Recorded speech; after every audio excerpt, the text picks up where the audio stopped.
Welcome to Isaac's Knives and Knowledge, where we're checking out the Cold Steel Drop Forged Hunter. This is one solid piece of 52-100 steel.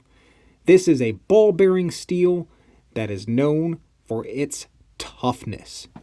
It's also known for being easy to sharpen out in the field. Now, since this is a hunter knife, well, we gotta see if it can cut some meat, because if your hunting knife can't cut meat, well, I think it's just a chunk of metal and not no knife. So here we are, slicing up some pork chops that I'm gonna have for lunch. And this knife has got a fantastic edge and honed up real nice. So we're going through that pork, no problem. Like it should, because it's a knife. And cutting stuff is what they do. And this full flat grind on this doesn't hurt either. You know, full flat grinds, one of my favorite grinds, excellent for slicing. So now we're moving to some, more field and camp type tasks, cutting up some paracord, seeing how it goes through there. Of course, no problem getting through this stuff. I don't know if I've ever had a knife really get through, or I really have a problem getting through paracord. If your knife's got a problem getting through that, then I think you really just gotta sharpen that thing. Now, some knives that are also dull may have some trouble getting through this nylon strapping, seatbelt type material. But this has got a beautiful sharp edge on it. So we get through this no problem. Of course, knives under a certain length sometimes miss the end. And we're getting through this 3/8 inch thick rope. Pretty darn easy as well. Can it just push right through? Bam! Yep, it can. Now, it's not a YouTube review of a knife with steel that I said is tough if you don't split some firewood with it. Now is it? So here we got some, I don't know what kind of wood it is. Sell it and pack at the grocery store, ready to go. My fire pit that's off to the right side of the screen over here. So this knife is, about 4-inch blade. So you're not going to just split right down through the middle of this thick log. As you can see, I'm running out of room to hit. So gotta push it back and in through there. But guys, I had zero hesitation about batoning hard firewood with this knife. I would not hesitate to do this anywhere, not just on my back patio like where I am now. If I was out in the woods, this knife is tough. You got to be really screwing around to break this thing.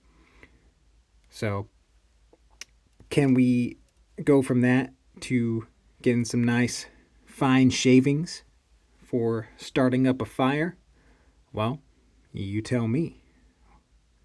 I would say yes. This edge got shavings off of this hard piece of fat wood with ease. Maybe one of the easiest I've ever done shaving fat wood. Love the edge that this knife takes. I think I need more knives than 52-100 steel. I don't know if it's just a steel or that flat grind, but it takes a nice edge. And as you can see, we can start that fire. Now, we're also going to test tactical applications. Can you slash and stab with this knife and in turn put out your fire with the blood of your enemy? Sure can. Thank you all for watching this video on the Cold Steel Drop Forged Hunter. This is a cool knife. I just love this blade shape. Really nicely designed drop point blade from Cold Steel.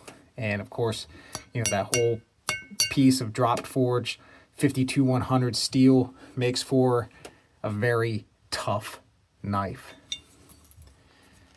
52-100 ranks very high on the toughness scale. It's almost up there with 3V. All right. It's not going to hold an edge like 3V, but it's very tough. So it's definitely good for something like a survival knife, which you can use this as, of course. You know, if you are a hunter, primary hunting blade that you get a little lost out there in the backcountry, you can depend on this knife. I would have no problem with it. You know, as a true, tried and true survival knife, I'd, you know, want something a little bit bigger. But, you know, as a hunting knife, this steel hones up so nice.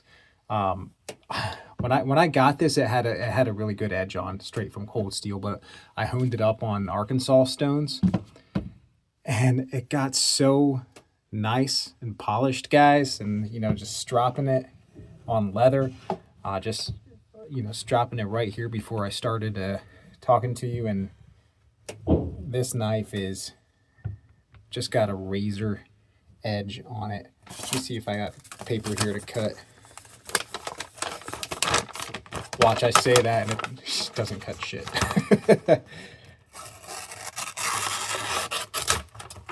So pretty good. You know, it stopped right there because of that deep fold in the paper, not because it's dull.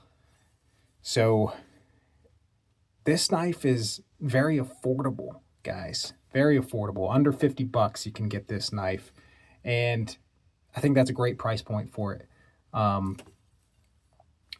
don't know if I'd pay a whole lot more for it. Not a whole lot of companies are making blades in 52-100. As far as, you know, production blades go that you can go on Amazon and buy, I don't know of any besides Cold Steel. The only other company I know making knives in this steel is Montana Knife Company, and you ain't getting one of those for no 50 bucks. It is used by custom knife makers fairly often. You know, guys that actually forge knives. Hand forge, you know, hammer and anvil. Not just, you know, shaping them out of steel on a grinder. Hand forge, you know, this high carbon steel. Good. It's good for those guys. Nice to work with. You know, this and something like ADCR V2. Do you see that polished edge glistening there in my light that's over here? I like that. So let's compare this. Well, let's compare it in size. I got my RMJ U-cap here. Similarly sized. Let me take a step back there. There's the blades. Handle is much longer on the Cold Steel. You know, get a full grip. This is a mini-sized handle for concealability. So both about a 4-inch blade. Let's take a look at another Hunter here. This is the Gerber Gator fixed blade. So definitely a much wider blade on the Cold Steel. And I like a wide blade. So now let's take a look and compare it with its big brother, the Cold Steel drop forged Survivalist. So now this is a survival and or combat knife. Now they're both made the same way. You know, that's the drop forged series, but Cold Steel put these handle scales on the Survivalist and not the Hunter. The only downgrade,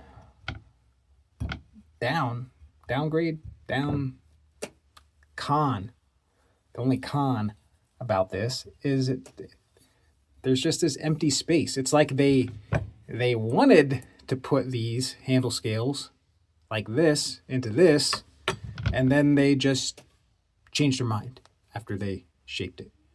I don't know why. Now, perhaps you could switch them out.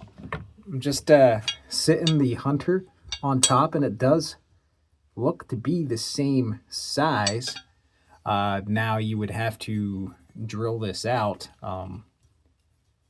to be able to screw scales in, but you know, it could work if you have the drill to do that.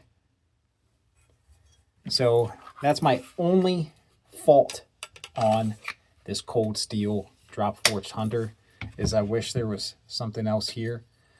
Now I know there's hunting knives out there that cater to the ultra lightweight type stuff and are just like a steel handle, like the Buck pack lights. Benchmade had one as well. I forget what it's called, but it was, you know, a little blade with just a steel handle, maybe like one piece of G10 on it. I think it's called the Altitude. That's what the Benchmade's called. And that's all good and well, but this doesn't fit into those ultra lightweight categories, because this is 7 ounces and a little bit of change. So it's not really an ultra lightweight knife. Not a terrible weight, but I would say it's a little on the heavy side for that size. So if you really want to pimp this knife out, hopefully you can drill through this handle. I mean, I think you gotta have the right tool for the job there. You might definitely need a drill press and some super hard titanium bits or something to get through hardened steel, a real tough hardened steel like 52-100. Or maybe you're good with resin epoxies and can just fill that up with something, grind it down, make it look pretty. Maybe somebody could do that. Not me, though. Not me. For me, I bet this would maybe look good with a little paracord wrap, just to give something to grip onto. Say, you're using this, mid to late hunting season when it's real cold out, depending where you live, I guess. You may not want your bare hand on cold steel, pun intended, when you're processing your game. So paracord wrap could help, with, not touching cold steel when it's 25 degrees outside, and give a little texture grip there. So anyway, guys, I think this is a fantastic little blade, especially in its price point. It's fantastic in its price point, for sure, as is most of the cold steel line of products. So there's another review for you guys. Thank you for watching it. Appreciate your view. I would appreciate your subscribe to this channel, and we'll see you on the next video.